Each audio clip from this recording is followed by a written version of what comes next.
Hi friends. భూమి అనేది మనందరికీ ఒక ఎమోషన్. అది ఒక భావోద్వేగం. ప్రతి ఇంట్లో భూమికి సంబంధించి చిన్నదో పెద్దదో ఏదో ఒక సమస్య ఉండనే ఉంటుంది. సో ఆ భూ సమస్యలు ఫర్ ఎగ్జాంపుల్ మనకు పాత పాస్బుక్లో కానీ కొత్త పాస్బుక్లో కానీ భూమి ఉంటుంది, కానీ కబ్జాకు ఉండదు. సో కబ్జాలో భూమి ఉంటుంది, కానీ కబ్జాలో ఉన్నంత రికార్డుకు ఉండదు. ఒకవేళ రికార్డుకున్నా అది వేరేళ్ళకి ఎవరికన్నా అమ్ముకుందామంటే అది రిజిస్ట్రేషన్ కాదు. ఇలా చెప్పుకుంటూ పోతే ఎన్నో సమస్యలు ఉంటాయి. సో భూ సమస్యలు వాటి పరిష్కార మార్గాల గురించి నేను ఒక సిరీస్ చేయబోతున్నా. సో మీ ఫ్రెండ్స్లో కానీ మీకు తెలిసిన వాళ్ళకి ఎవరికన్నా ఈ సమస్యలు ఉంటే ఈ వీడియోస్ని షేర్ చేయండి. ఈ ఛానల్ని మాత్రం సబ్స్క్రైబ్ చేయడం మర్చిపోకండి. మనం ఈ వీడియోలో పాత పాస్బుక్లో కంటే కొత్త పాస్బుక్లో భూమి తక్కువగా వస్తే ఏం చేయాలో ఈ వీడియోలో చూసేద్దాం. సో పాత పాస్బుక్లో కంటే కొత్త పాస్బుక్లో భూమి విస్తీర్ణంలో తేడాలు అంటే ఎక్కువ కానీ తక్కువ కానీ వస్తే మనం దాన్ని అర్థం చేసుకోవాలంటే భూమికి సంబంధించి కొన్ని రెవెన్యూ రికార్డుల గురించి తెలుసుకోవాల్సిన అవసరం ఉంది. వీడియోని స్కిప్ చేయకుండా చూడండి. అవి చూస్తేనే మీకు ఒక అండర్స్టాండింగ్ వస్తుంది. సో ఫస్ట్ మనం చెప్పేది ఏంటంటే 1940స్లో అంటే స్వతంత్రం రాకముందు తెలంగాణ అనేది నిజాం పరిపాలనలో ఉండే, ఆంధ్రప్రదేశ్ అనేది బ్రిటిష్ వాళ్ళ పరిపాలన ఉండే. సో మన తెలంగాణలో 1940స్లో నిజాం పరిపాలనలో భూమికి సంబంధించి ఒక హద్దులు నిర్ణయించడానికి ఒక సేత్వార్ని ప్రిపేర్ చేశారు. అంటే ఆ భూమి అనేది ఎంత విస్తీర్ణంలో ఉంది, ప్రతి గ్రామానికి ఒక గ్రామ పటం అంటే ఒక గ్రామ పటం లేదా నక్ష అనేది ప్రిపేర్ చేశారు. ప్రతి గ్రామంలో భూముల్ని కొలిచి సర్వే నంబర్లు నిర్ణయించి ఆ సర్వే నంబర్ ఒక్కొక్క సర్వే నంబర్కు కొంత విస్తీర్ణం ఇచ్చి ఒక సేత్వార్ అనే రికార్డును రెడీ చేశారు. దీన్నే ఆర్ఎస్ఆర్ అంటాం, అంటే రీసెటిల్మెంట్ రిజిస్ట్రార్ అని అంటాం. అంటే వీటిలో ఒక సర్వే నంబర్ భూమి యొక్క విస్తీర్ణం ఎంత ఉంది, అది ఏ సర్వే నెంబర్లో ఉంది. For example first survey number ఉంది, ఆ సర్వే నెంబర్కి సంబంధించి 10 ఎకరాలు ఉంది. సెకండ్ సర్వే నెంబర్ ఉంది, 5 ఎకరాలు ఉంది.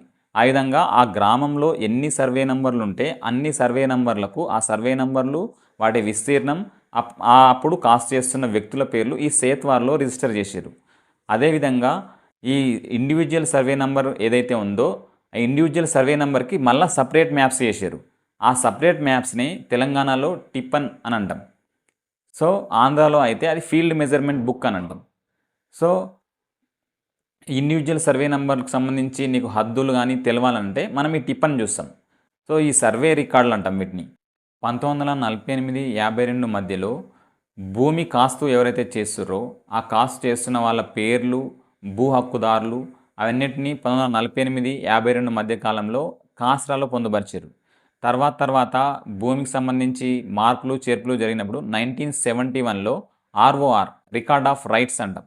సో ఒక హక్కుల్ని కల్పించారు. ఆ భూమి ఎవరికి సంబంధించింది, యజమాని ఎవరు, ఏం కదా అనేది 1971 ఆర్ఓఆర్లో రికార్డ్ ఆఫ్ రైట్స్ పేరిట రికార్డ్ చేశారు. ప్రతి సంవత్సరము భూమి అనేది వంశపారంపర్యంగా తండ్రి నుంచి కొడుకులకు, కొడుకుల నుంచి వాళ్ళ తర్వాత తరానికి ఈ విధంగా భూమి అనేది సంక్రమిస్తుంది. ఇంకోటి ఏంటంటే మార్పులు చేర్పులు, అంటే వేరేళ్ళ దగ్గర భూమి కొన్నా మనం వేరేళ్ళకి అమ్మినా, సో ఎవరైతే అమ్మిరు ఎవరైతే కొన్నారో సో ఆ భూములు మార్పులు చేర్పులు జరుగుతూనే ఉంటాయి. కాబట్టి ఆ సంవత్సరం ఆ భూమి అనేది ఎవరి పేరు మీద ఉంటుంది అనేది ఎవ్రీ ఇయర్కి మారుతూనే ఉంటుంది. సో ప్రతి సంవత్సరము ఈ మార్పు చేర్పులు జరుగుతుంటాయి కాబట్టి సో పహాని అనేది రాసేవాళ్ళు. సో ఆ భూమి ఎవరి పేరు మీద ఉంది ఈ సంవత్సరం, నెక్స్ట్ ఇయర్ ఎవరి పేరు మీద ఉంది, అంటే ప్రతి సంవత్సరానికి ఆ భూమి యజమాని ఎవరు, భూమి ఎవరు అనుభవదారు కాస్తులో ఉన్నారు, సో అదంతా పహానీలో నమోదు చేస్తుంది. ఈ పహానీనే మనం అడంగల్ అని కూడా అంటారు. 2010 వరకు పహానీలన్నీ మాన్యువల్గా రాసేవాళ్ళు. తర్వాత 2011-12 తర్వాత వెబ్ల్యాండ్ వచ్చింది. ఆ వెబ్ల్యాండ్ తర్వాత ILRMS integrated land records management system వచ్చింది. తర్వాత ధరణి, ప్రజెంటు భూభారతి వచ్చింది. సో కాలక్రమేణా స్టార్టింగ్ భూములు ఒలిచినప్పుడు సేత్వార్, సో సేత్వార్ అండ్ ఆర్ఎస్ఆర్ అంటే భూమికి సంబంధించిన సర్వే నంబర్ యొక్క విస్తీర్ణం గురించి తెలుపుతాయి. మళ్ళీ దానికి సంబంధించిన పట్టానా లేదంటే ఇనామా క్లాసిఫికేషన్స్ అనేది కాస్రాలో 1948-52లో భూమి శిస్తు ఎవరైతే కడుతున్నారో వారి పేరు మీద భూమి అనుభవంలో ఉంటుంది. కాబట్టి ఆ అనుభవదారు కాలంలో వారి పేరు ఉంటుండే. సో అట్లా ఎవరి అనుభవదారు కాలంలో ఉన్నారు, ఎవరు పట్టాదారు ఉన్నారు అని చెప్పేసి రికార్డ్ ఆఫ్ రైట్స్ కింద 1971లో నమోదు చేస్తూ వచ్చారు. సో ఇప్పుడు మీకు సేత్వార్ అంటే ఏంటో తెలిసింది, పహానీ అంటే ఏంటో తెలిసింది, 1971 రికార్డ్ ఆఫ్ రైట్స్ అంటే ఏంటో తెలిసింది. మళ్ళీ కాసరా పహాని 1948-52 మధ్యలో ఉన్న కాసరా పహాని అంటే ఏందో తెలిసింది. సో ఫ్రెండ్స్, మనం ఇప్పుడు మన సమస్యకు వద్దాం. సో పాత పాస్బుక్లో భూమి ఎక్కువగా నమోదైంది, కానీ కొత్త పాస్బుక్ వచ్చేసరికి తక్కువగా వచ్చింది. అంటే ఫర్ ఎగ్జాంపుల్ మనకు పాత పాస్బుక్లో ఒక 30 గుంటలు ఉంది అనుకుందాం, కొత్త పాస్బుక్లో ఒక 20 గుంటలు మాత్రమే వచ్చింది. సో ఈ 10 గుంటలు ఎక్కడ పోయింది? సో మనకి ఈ క్వశ్చన్. సో ఈ క్వశ్చన్ వచ్చినప్పుడు మనము అప్లికేషన్ పెట్టుకుంటాం. మనం తహసీల్దార్ దగ్గర మన మండల్లో అప్లికేషన్ పెట్టుకున్నప్పుడు వాళ్ళు ఈ రికార్డును సవరణ చేస్తారు, నీ రికార్డులు అన్నీ పరిశీలించి. అంటే ఫర్ ఎగ్జాంపుల్ ఈ 10 గుంటలు నీకు వెరిఫై చేయాలంటే ఫస్ట్ ఆ సర్వే నెంబర్కి సంబంధించిన ఆ సర్వే నెంబర్ ఎంత విస్తీర్ణం ఉంది అనేది ఫస్ట్ ఆర్ఎస్ఆర్ వెరిఫై చేస్తారు, అంటే సేత్వార్ని వెరిఫై చేస్తారు. అంటే 1940స్లో ఎప్పుడైతే భూములను కొలిచి ఈ సర్వే నెంబర్కు ఇంత విస్తీర్ణం ఉంటుంది అని ఎప్పుడైతే ఫిక్స్ చేసిరో ఆ సర్వే నెంబర్ విస్తీర్ణం ఎంత ఉంది అని కొలుస్తారు. అంటే నీ సర్వే నెంబర్ యొక్క భూమి, ఫర్ ఎగ్జాంపుల్ నీ సర్వే నెంబర్ యొక్క భూమి ఒక 10వ సర్వే నెంబర్లో ఉందన్నాం. సో ఈ 10వ సర్వే నెంబర్లో ఆ భూమి అనేది ఒక 5 ఎకరాలు ఉండే అనేది ఫిక్స్ చేసిరు అనుకుందాం. సో ఈ 10 ఎకరాల భూమిలో ఈ 5 ఎకరాలు ఈ 10 సర్వే నెంబర్లో ఈ 5 ఎకరాలకు సంబంధించిన భూమిలో ఎంతమంది ఉన్నారు అంటే నీకు సంబంధించింది 30 గుంటలు, మిగతా వాళ్ళకి సంబంధించిన ఎకరానో 2 ఎకరాలో అట్లా ఎంతమంది ఉన్నారో ఆ సర్వే నెంబర్కి సంబంధించి అంతమంది ఎవరెవరు ఉన్నారు అని చెప్పేసి చూస్తారు. సో చూసినాక ఆ సర్వే నెంబర్కు సంబంధించిన భూములు అనేటివి ఎప్పటి నుంచి మారుతూ వస్తున్నాయి. సో అప్పుడైతే భూమి ఎప్పుడైతే నమోదు చేసారో ఇప్పటివరకు భూమి అయితే పెరగదు కదా. సో రికార్డుల్లో మార్పు చేర్పులు జరిగినప్పుడు రికార్డుల్లో భూమి పెరిగిందా లేదా అనేది వెరిఫై చేస్తారు. అంటే ఫర్ ఎగ్జాంపుల్ మనము తాతల తరాల నుంచి తండ్రులకి, తండ్రుల తర్వాత వాళ్ళ కొడుకులకి, ఇట్లా తరాల నుంచి భూమి మారుతూ ఉంటుంది. సో ఈ మారిన క్రమంలో మళ్ళీ ఇంకోటి ఏంటంటే మనం ఎవరైనా భూమి అమ్మినప్పుడు కానీ కొన్నప్పుడు కానీ మార్పు చేర్పులు జరుగుతూ ఉంటాయి. అంటే ఇప్పుడు ఈ భూమి ఒకరి పేరు మీద నుంచి ఒకరి పేరు మీదకి మారినప్పుడు ఇప్పుడు సక్సెషన్ అంటే మన తాత పేరు మీద నుంచి కొడుకు పేరు మీదకి మారినప్పుడు తాత పేరు ఉండి కొడుకు పేరు అట్లనే వచ్చిందనుకో ఆ భూమి రికార్డుల్లో ఎక్కువైపోతుంది.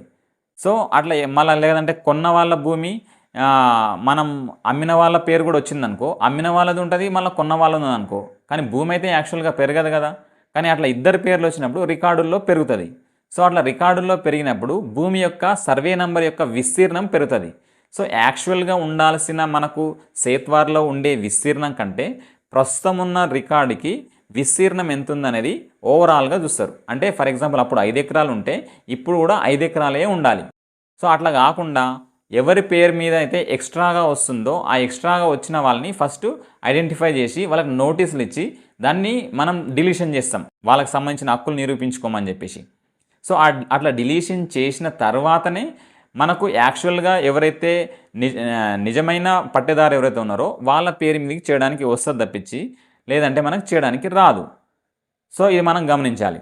ఇంకోటి ఏంటంటే నీ పేరుని వెరిఫై చేసేటప్పుడు నీ పేరును మాన్యువల్ పహానీ వరకు ఫస్ట్ చెక్ చేస్తారు. మాన్యువల్ పహానీలో 2010 వరకు మాన్యువల్గా రాశారు. తర్వాత వెబ్ల్యాండ్ వచ్చింది, తర్వాత ILRMS integrated land records management system వచ్చింది. 2020లో ధరణి, ప్రస్తుతం భూభారతి ఉంది. సో 2010 కంటే ముందు మాన్యువల్గా నీకు సంబంధించి కానీ నీ పూర్వీకులకు సంబంధించింది కానీ లేదంటే నువ్వు కొన్న వాళ్ళది అన్నా కానీ సో వాళ్ళ పేరు మీద ఉందా, ఆ పేరు మీద నుంచి ఇప్పటి వరకు ఎవరి పేరు మీదకి మారింది ఒక లింక్ ఎస్టాబ్లిష్ చేస్తారు. సో ఆ లింక్ ఎస్టాబ్లిష్ అయ్యి మళ్ళీ RSR వేరియేషన్ అంటే సేత్వార్లో ఉన్న విస్తీర్ణానికి ప్రస్తుతం ఉన్న విస్తీర్ణానికి అందులో ఉన్న పట్టేదారులు ఎంతమంది అయితే ఉన్నారో ఇప్పుడున్న పట్టేదారులు ఎంతమంది అయితే ఉన్నారో ఆ ఈ భూమి టాలీ అయితే తప్పించి అది నిజ నిర్ధారణ అది మన భూమి అని చెప్పేసి అప్పుడు మాత్రమే మనం ఫిక్స్ చేయొచ్చు. లేదు ఆ భూ రికార్డు కనుక ప్రజెంట్ రికార్డుకి కనుక ఎక్కువైపోతే మాత్రం కంపల్సరీ అది ఎవరో ఒక పేరుని డిలీషన్ చేయాలి. ఎందుకంటే అప్పుడున్న భూమి అంతే ఉంటుంది, ప్రజెంట్ ఇప్పుడున్న భూమి అయితే అంతే ఉంటుంది. రికార్డుల్లో పెరుగుతుండొచ్చు కానీ యాక్చువల్గా గ్రౌండ్లో రియాలిటీకి వచ్చేసరికి భూమి అయితే మనం పెరగదు కదా. సో మరి అనొచ్చు నా 10 గుంటలు నాది నాగిస్తే సరిపోద్ది, మరి వేరే వాళ్ళది నాకెందుకు అని చెప్పేసి మనం అనుకోవచ్చు. సో కాకపోతే మనం ఇక్కడ ఏంటంటే ఒక సర్వే నెంబర్లో నువ్వు ఒక్కనివే ఉండవు కదా. సో చాలామంది ఉంటారు.